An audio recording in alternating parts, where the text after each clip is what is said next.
Another unexplainable discovery and a mystery concerning the Nazca lines in Peru. Indian mandala found at Peru's Nazca lines. The Nazca lines of Peru, without a doubt, most enigmatic, mysterious geoglyphs ever discovered on our planet. But the discovery of the ancient Indian mandala makes the Nazca lines even more mysterious.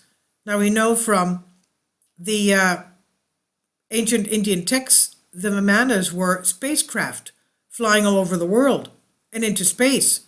So could it be that the Indians also came to the area of Peru? Now, many of us wondered, together with countless scholars, what the exact purpose of the mysterious Nazca lines are, yet no one has been able to fully understand or answer the exact purpose of these mysterious lines.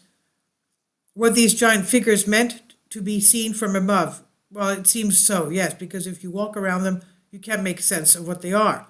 Now, do they mimic constellations in the sky? What were the ancients trying to say to future generations? Were the Nazca lines mere ancient art? And if so, why would ancient mankind create art that cannot be fully appreciated from the ground? I don't think they would have got into all this trouble if it was just art forms. Now, these are some of the questions that have been asked for decades, but no one has been able to answer them.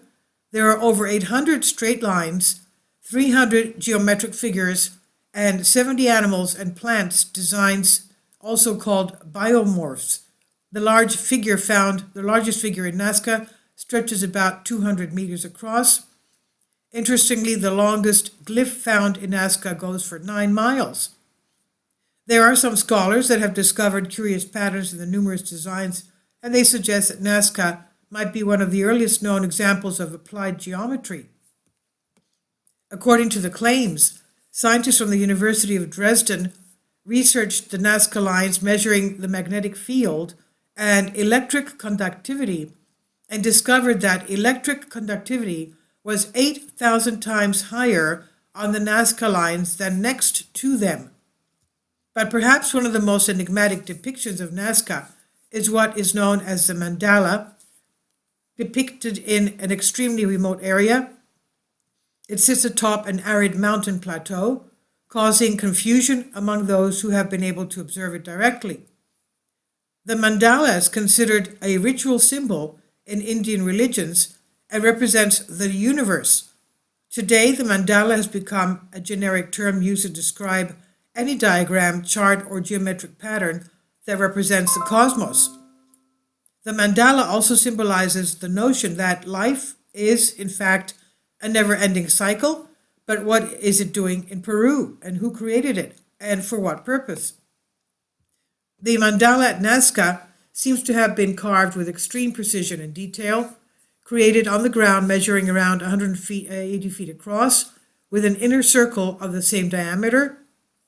In addition, several other smaller circles about 20 feet in diameter are etched in the landscape, along with a series of strategically placed holes. The ancient Hindus were among the first people on the planet to use a mandala spiritually, but the most famous mandala most of us know are in fact made by Buddhists. In ancient Sanskrit, mandala means circle. Even though the depiction of the symbol may be dominated by a set of squares or triangles, the mandala is as a whole a concentric creation. Archaeologists today fail to understand or even ask how an ancient symbol that originated halfway around the world got to a remote arid mountain near Nazca. Interestingly, according to some local legends, the mysterious Incan creator god Viracocha commissioned the Nazca lines and glyphs in the past. These lines are said to be created by the Viracocha himself.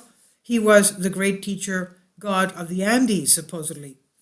Viracocha was one of the most important deities in the Inca pantheon and seen as the creator of all things, or the substance from which all things are created, and intimately associated with the sea.